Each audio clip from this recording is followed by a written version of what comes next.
மேல் ஒருவரும் இல்லையே, எல்லோருக்கும் மேலாக உயர்ந்தவர். உமக்கு மேல் ஒருவரும் இல்லையே. அல்லேலூயா, அல்லேலூயா, அல்லேலூயா, ஆமென். அல்லேலூயா, அல்லேலூயா, அல்லேலூயா, ஆமென். ஒருவரால் சிருஷ்டிக்கப்படாமலே தாமாக என்றென்றும். இன்றைய பிரசங்கத்தின் தலைப்பு அபிஷேகத்தினால் நுகம் முறிந்து போகும். அபிஷேகத்தினால் நுகம் முறிந்து போகும். ஏசாயா 10ஆம் அதிகாரத்திலே 27ஆம் வசனம் அப்படி சொல்லுகிறது. ஆண்டவராகிய இயேசு கிறிஸ்து 2025 வருடங்களுக்கு முன்பாக இந்த பூமியிலே கன்னிமரியாளின் குமாரனாக அவதரித்தார். தேவனுடைய வார்த்தை அவருடைய கற்பத்திலே விழுந்தது. வார்த்தை மாம்சமானார். அவர் சிறு வயதிலே பெற்றோருக்கு கீழ்ப்படிந்து நடந்தார் என்று வேதம் சொல்லுகிறது. தேவகுமாரன் மனுஷகுமாரனாக அவதரித்தவர் பெற்றோருக்கு கீழ்ப்படிந்து நடந்தார். வேத வாக்கியங்களை நன்றாக கற்று வைத்திருந்தார். அன்றைக்கு தோல் சுருள் ஜெப ஆலயங்களிலே இருக்கும். இயேசு போய் அவருக்கு கிடைத்த நேரத்திலே, வேலை செய்த நேரம் போக மற்ற நேரத்திலே போய் அந்த சாவியை கேட்டு வாங்கி கெஞ்சி கூத்தாடி அந்த தோல் சுருளை எடுத்து படித்து நன்றாக வைத்திருந்தார். பண்டிகையிலே அவர் போகிறார் எருசலேமுக்கு. அங்கே வேதப்பாரர்கள், பரிசேயர்கள், பிரதான ஆசாரியர்கள் எல்லாரும் இருக்கிறார்கள். இவர் சில கேள்விகளை அவர்களிடத்தில் கேட்டார். அவர்களால் பதில் சொல்ல முடியவில்லை. அவர்கள் இவரிடத்தில் கேள்வி கேட்டார்கள். எல்லாவற்றுக்கும் இவர் பதில் கொடுத்தார். எல்லாரும் ஆச்சரியப்பட்டார்கள். அந்த அளவு சிறு பையனாக இருந்து வளர்ந்து கொண்டிருந்த போதே இயேசு வார்த்தைகளுக்கு முக்கியம் கொடுத்தார். வார்த்தைகளை வாசித்தார். பைபிளை படித்தார். பழைய ஏற்பாட்டை வாசித்தார். அவருக்கு அந்த அளவு வேத அறிவு இருந்தது. அடுத்து 30வது வயதிலே அவர் யோவான் ஸ்நானனால் ஞான ஸ்நானம் பெற்றார். யோர்தான் நதியிலே போய் மூழ்கி ஞான ஸ்நானம் எடுத்தார். அவரை பார்த்தவுடன் யோவான் ஸ்நானகன் சொல்லுகிறான், என்னையா நீங்க என்கிட்ட வரலாமா? நான் உம்மிடத்திலே வந்து ஞான ஸ்நானம் பெற வேண்டும், நீர் என்னிடத்தில் வந்திருக்கிறீரே. இயேசு சொல்லுகிறார், இப்பொழுது இடங்கொடு. இப்படி எல்லா நியாயத்தையும் நிறைவேற்றுவது நமக்கு ஏற்றதாயிருக்கிறது. அவர் தேவகுமாரன் தான். ஆனால் இந்த பூமிக்கு தன்னுடைய மகிமையை எல்லாம் கழட்டி வைத்து விட்டு வந்திருக்கிறார். மனிதனாயிருக்கிறார். அவர் சொல்லுகிறார், தேவனுடைய எல்லா நியமத்தின்படியும் நான் நடக்க வேண்டும். மனிதன் இப்படி ஞானஸ்நானம் எடுப்பது ஒரு வேத நியதி. எனவே நான் எடுக்க வேண்டும் என்று சொல்லி அவர் ஞானஸ்நானம் எடுத்தார். ஞானஸ்நானம் எடுத்து கரை ஏறின பொழுது வானம் திறந்தது. தேவ ஆவியானவர் புறாவை போல ரூபம் கொண்டு வந்து இவர் மேல் இறங்கினார். இயேசு பரிசுத்த ஆவியின் அபிஷேகத்தை பெற்றார். அது மட்டுமல்ல, இவர் என்னுடைய நேசகுமாரன், இவரில் நான் பிரியமாய் இருக்கிறேன் என்று வானத்திலிருந்து ஒரு சத்தம் வந்தது. சுற்றி இருந்தவர்கள் கேட்டார்கள். இயேசு கேட்டார், பிசாசும் கேட்டான். ஓ, தேவனுக்கு பிரியமாய் இருக்கிற குமாரன் இங்கே இருக்கிறாரா? அவர் பின்னாலேயே போகிறான். எங்கே? வனாந்தரத்துக்கு. அவன் சோதனைக்காரன். கர்த்தருடைய ஆவியானவர் இவரை வனாந்தரத்துக்கு பிசாசினால் சோதிக்கப்படுவதற்காகவே அழைத்து கொண்டு போகிறார். அவர் 40 நாள் இரவும் பகலும் அப்பம் புசியாமலும் தண்ணீர் குடியாமலும் உபவாசமாய் இருந்தார். 40 நாட்கள் முடிந்த போது அவருக்கு பசி உண்டாயிற்று. அப்போ கரெக்டாக எப்போ பலவீனமாக இருப்பாரோ அந்த நேரத்தில் சாத்தான் வந்தான். அவன் அவரிடத்திலே 3 காரியங்களை வைத்து சோதித்தான். ஆனால் 3 காரியத்திற்கும் இயேசு வேத வசனங்களை சொல்லி சொல்லி அவனை ஜெயித்தார். இந்த கல்லுகள் அப்பங்களாகும்படி செய்யும், நீர் தேவனுடைய குமாரனாய் இருந்தால் இதை செய்யும் என்று கேட்டான். அடுத்து சொல்லுகிறான், உப்பரியின் மேலே கொண்டு போய் நிறுத்தி தாழ குதியும், தேவதூதர்கள் வந்து உம்மை கரத்திலே ஏந்தி கொண்டு போவார்கள். கடைசியாக சொல்கிறான், ஒரே ஒரு தடவை என்னை விழுந்து பணிந்து கொள், எல்லாவற்றையும் தருகிறேன். ஆண்டவர் எல்லாவற்றிற்கும் வேத வசனங்களை சொல்லி சொல்லி அவனை ஜெயித்தார்.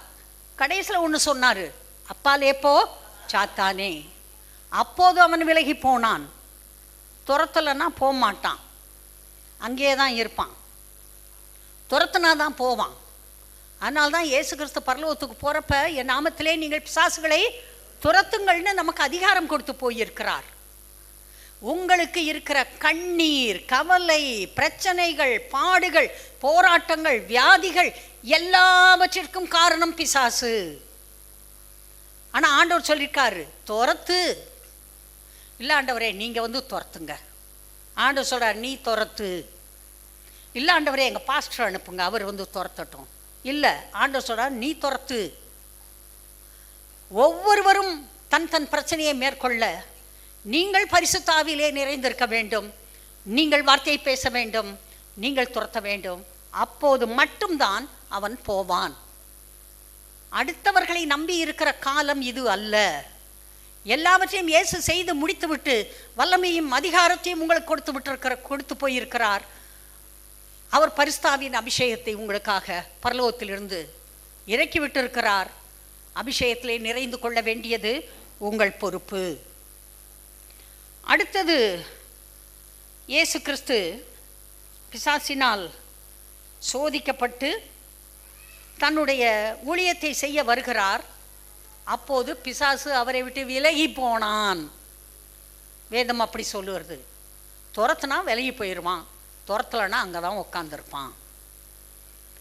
அடுத்து இவர் கலிலேயாவில் வந்து வாசம் பண்ணுகிறார். இதுக்கு முன்னால் நாசரேத்தில் இருந்தார், யூதேயா பக்கத்துலலாம் இருந்தார். ஆனால் இப்போது அதை விட்டு விட்டு கலிலேயாவுக்கு வருகிறார். அங்கே கப்பர்நகூம் என்று சொல்லக்கூடிய கடற்கரை ஊர் இருக்கிறது. அங்கே வந்து அவர் குடியிருக்கிறார். அந்த கடலுக்கு அடுத்த பக்கத்திலே நப்தலி என்ற தேசம் இருக்கிறது, செபுலோன் என்ற தேசம் இருக்கிறது. அது புறஜாதியாருடைய கலிலேயா என்று சொல்லுவார்கள். அங்கே இருக்கிற ஜனங்களுக்கு வெளிச்சம் உதித்தது. வெளிச்சம் உதிக்க வேண்டும், சுவிசேஷம் அறிவிக்கப்பட வேண்டும், ஜனங்கள் தேவனை தெரிந்து கொள்ள வேண்டும்.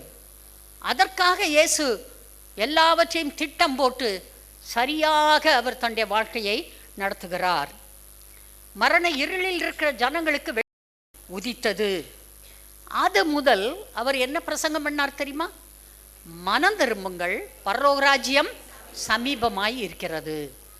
இதுதான் ஒரே பிரசங்கம், இயேசு செய்த ஒரே பிரசங்கம்.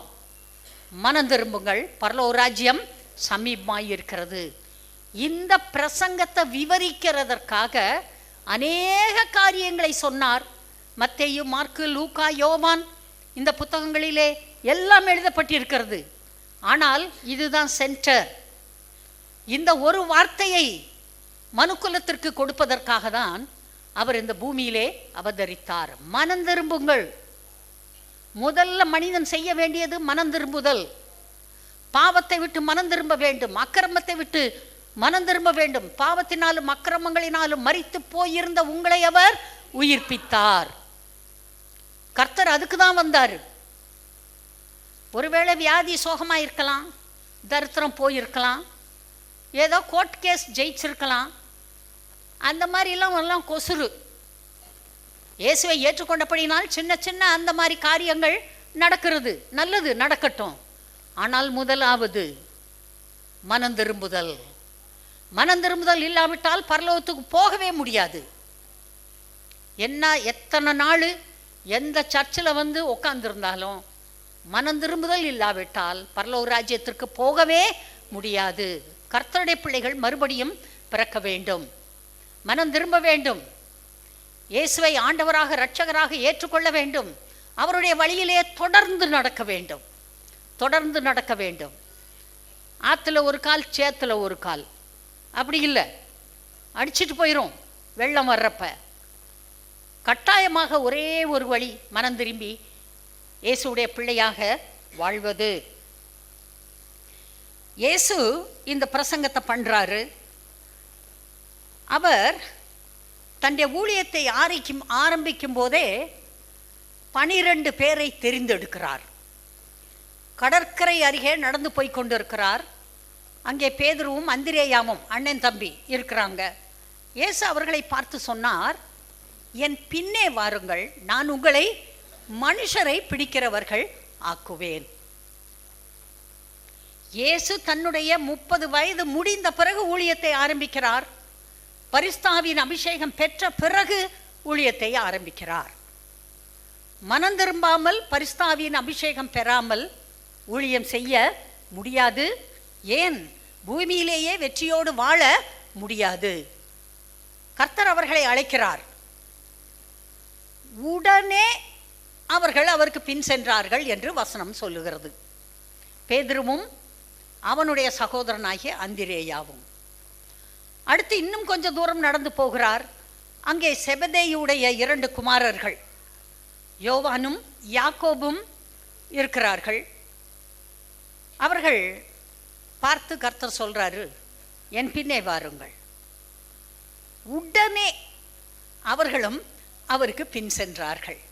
இந்த உடனேன்ற வார்த்தை எனக்கு ரொம்ப பிடிச்சிருக்கு.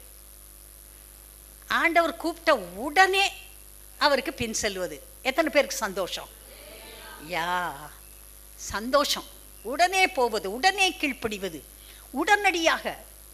அப்புறம் பார்த்துக்கலாம், இன்னும் 2 வருஷம் போகட்டும், இப்போ தானே சின்ன வயசு, வாழ்க்கையை அனுபவிக்கிற வயசு, கொஞ்சம் வயசாகட்டும், இன்னும் ஒரு 60-70 வயசு ஆகட்டும், நீ அதுக்குள்ளே போயிடுவேன், என்ன செய்கிறது? உடனே இவர்கள் பின் சென்றார்கள். அப்புறம் போறாரு. ஆயத்துறை இருக்கிறது. ஆயத்துறையிலே மத்தேயு என்கிற மனிதன் உட்கார்ந்திருக்கிறார்.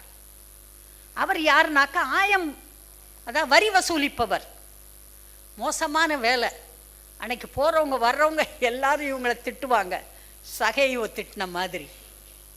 அவனை அழைக்கிறார்.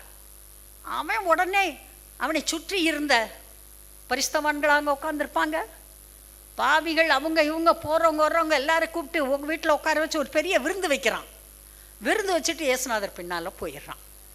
இது போல் ஆண்டவர் போய் அவரே நேரடியாக போய் ஒரு 12 பேரை தனக்காக ஒவ்வொருவரையாய் கூப்பிடுகிறார்.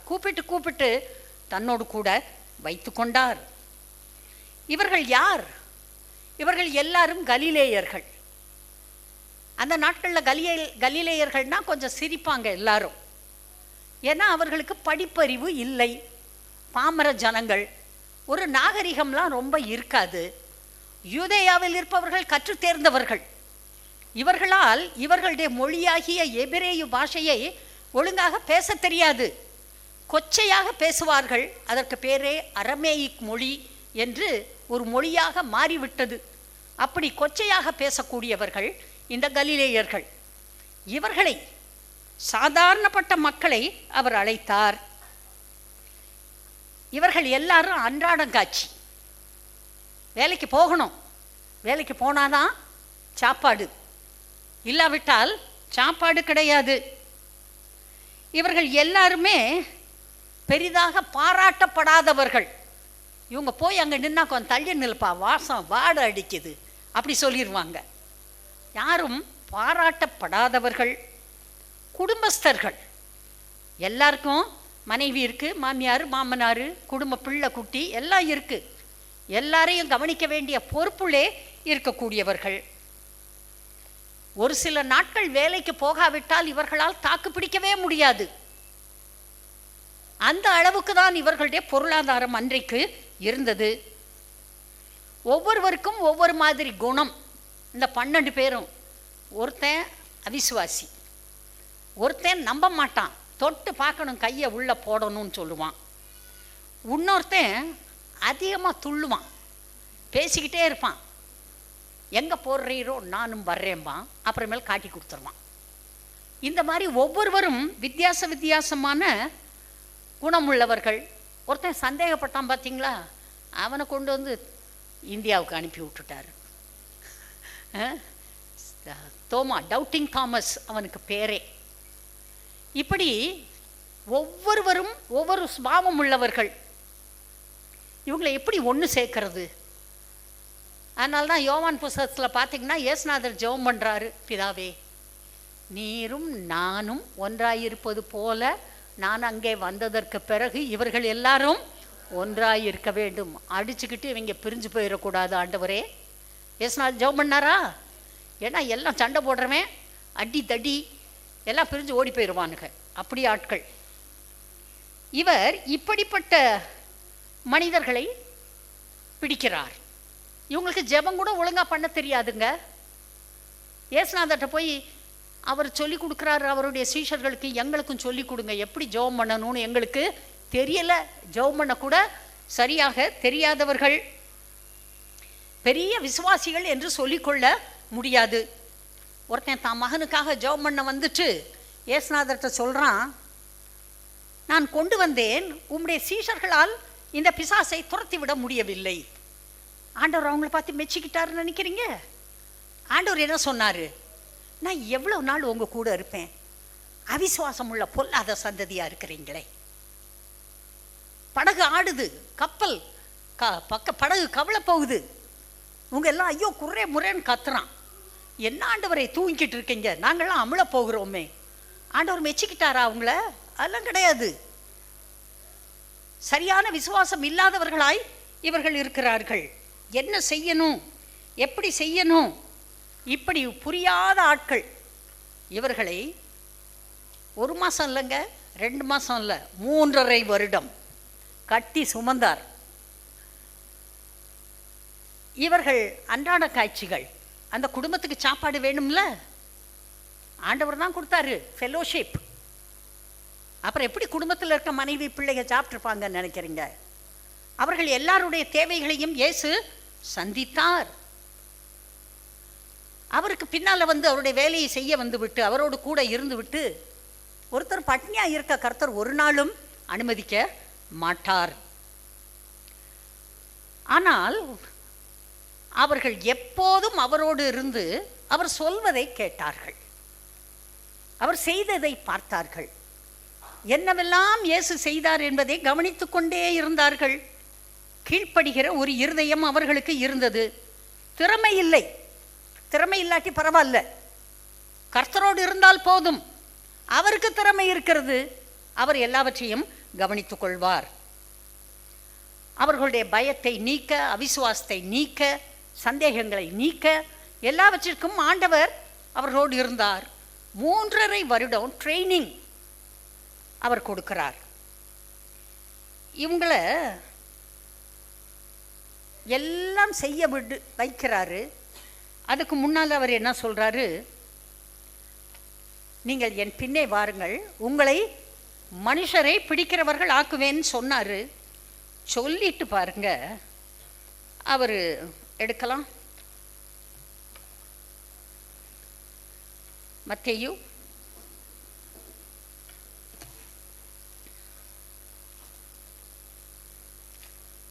10ஆம் அதிகாரம்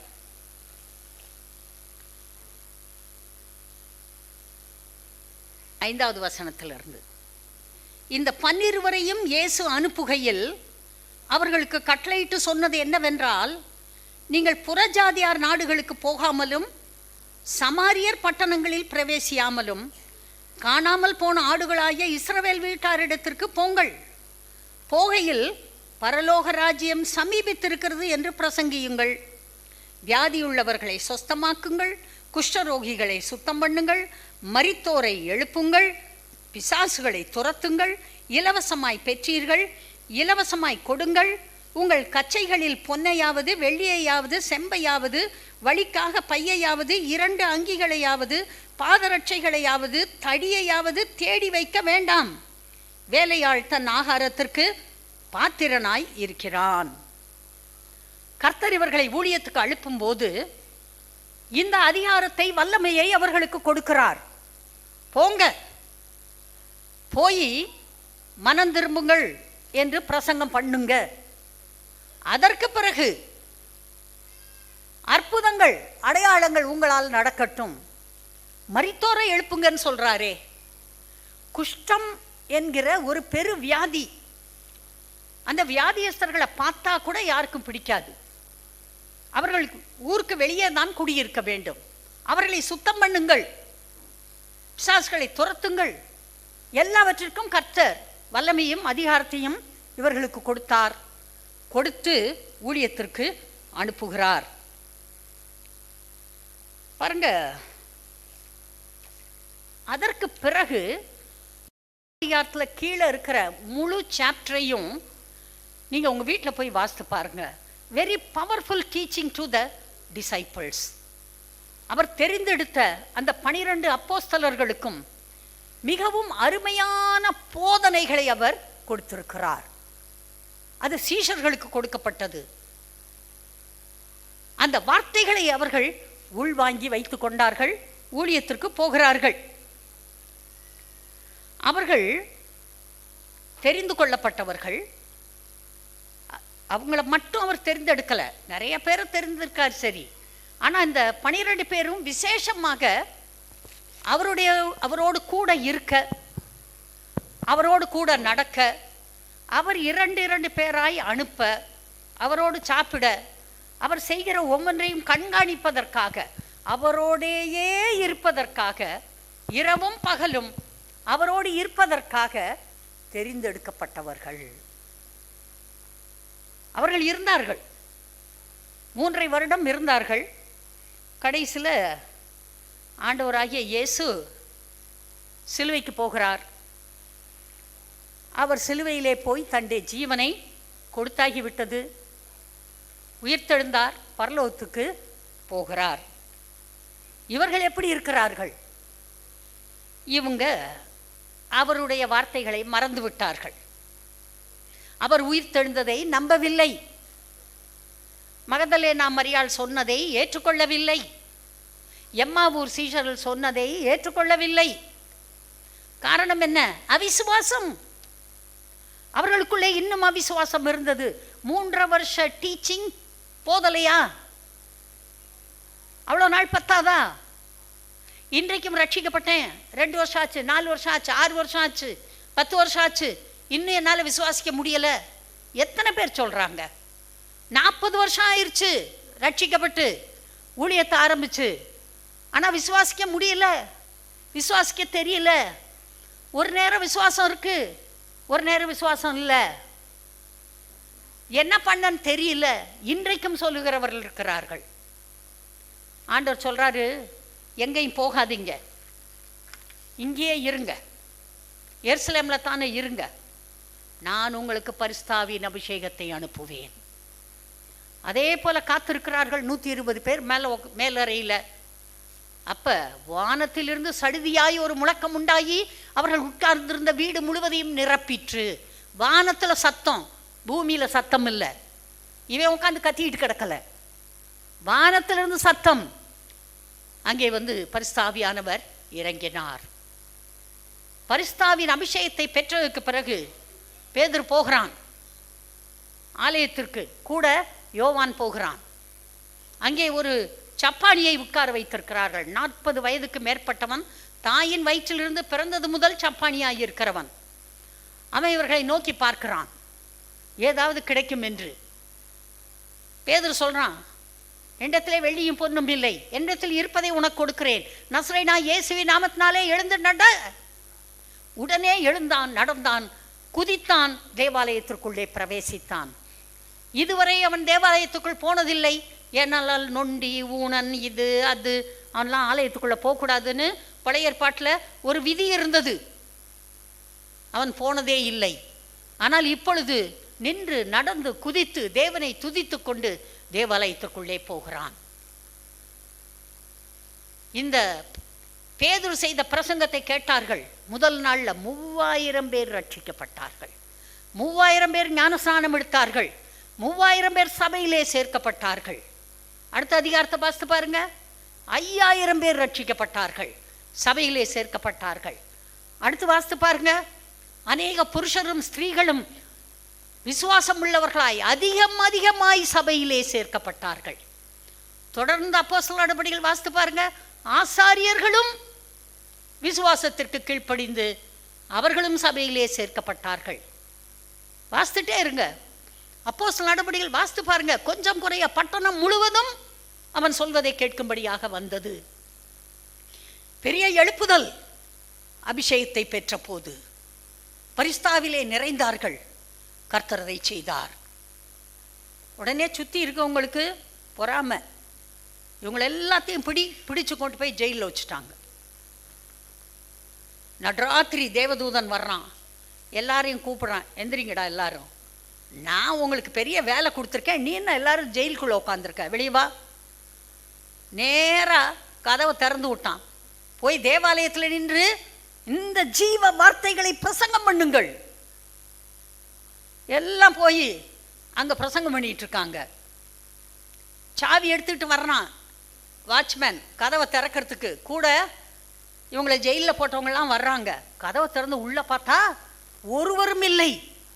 எல்லாரும் என்ன ஆச்சுன்னு திகைக்கிறாங்க. ஒருத்தன் வந்து சொல்கிறான், நீங்கள் தேடுறவன்லாம் தேவாலயத்திலிருந்து பிரசங்கம் பண்ணிக்கிட்டு இருக்கான். எப்படி?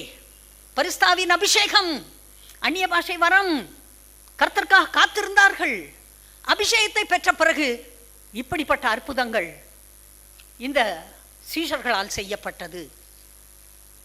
இயேசுவை நம்பாதவன், மகதலேனா மரியாள் சொன்னதை நம்பாதவன், எம்மாவூர் சீஷர்கள் சொன்னதை நம்பாதவன், அந்த வீட்டுக்குள்ளே இருந்தப்ப அப்படியே அவர் பூட்டப்பட்ட கதவு பூட்டப்பட்டிருக்க வீட்டுக்குள்ளே அவர் பாட்டுக்கு வந்துட்டாரு. அப்போ அவன் மட்டும் இல்லை, நம்ப மாட்டேன்னு தோமா சொல்லிட்டான். இப்படிப்பட்ட சீஷர்களை இப்போது கர்த்தர் மாற்றிவிட்டார். அந்த அபிஷேகம் மாற்றிவிட்டது.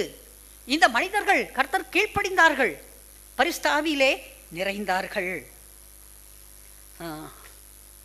பேதுரு நடந்து போறப்ப வீதியில் கட்டில் வச்சு அந்த நிழலாகிலும் பட்டா போதும் என்று சொல்லிக்கொண்டு மனிதர்கள் வருகிறார்கள். வச்சுக்கோ, கட்டில் தூக்கிட்டு வந்து வீதியில் வைக்கிறான். பேதுருடைய நிழல் படுகிறது, சீஷர்களுடைய நிழல் படுகிறது. எல்லாம் சுகமாகி எந்திரிச்சு கட்டில் தலையில் தூக்கி வச்சுட்டு ஓடி போயிட்டான். ஹல்லேலூயா. அபிஷேகம் நுகத்தை முறிக்கும்.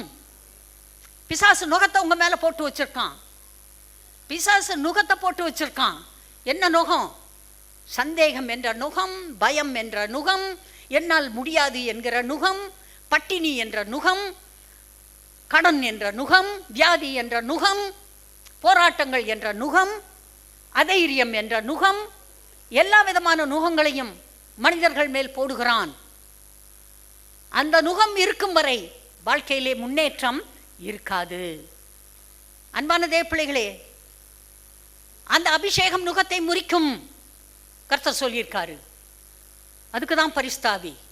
நாம் இப்போது பரிஸ்தாவியானவருடைய காலத்தில் வாழ்ந்து கொண்டிருக்கிறோம். நாம் பழைய ஏற்பாட்டு காலத்தில் வாழவில்லை, இயேசு கிறிஸ்து வாழ்ந்த காலத்திலும் வாழவில்லை. நாம் இப்போது அதற்கு பிறகு 2025 வருடங்கள் ஆகிவிட்டது. இது பரிஸ்தாவியானவருடைய காலம்.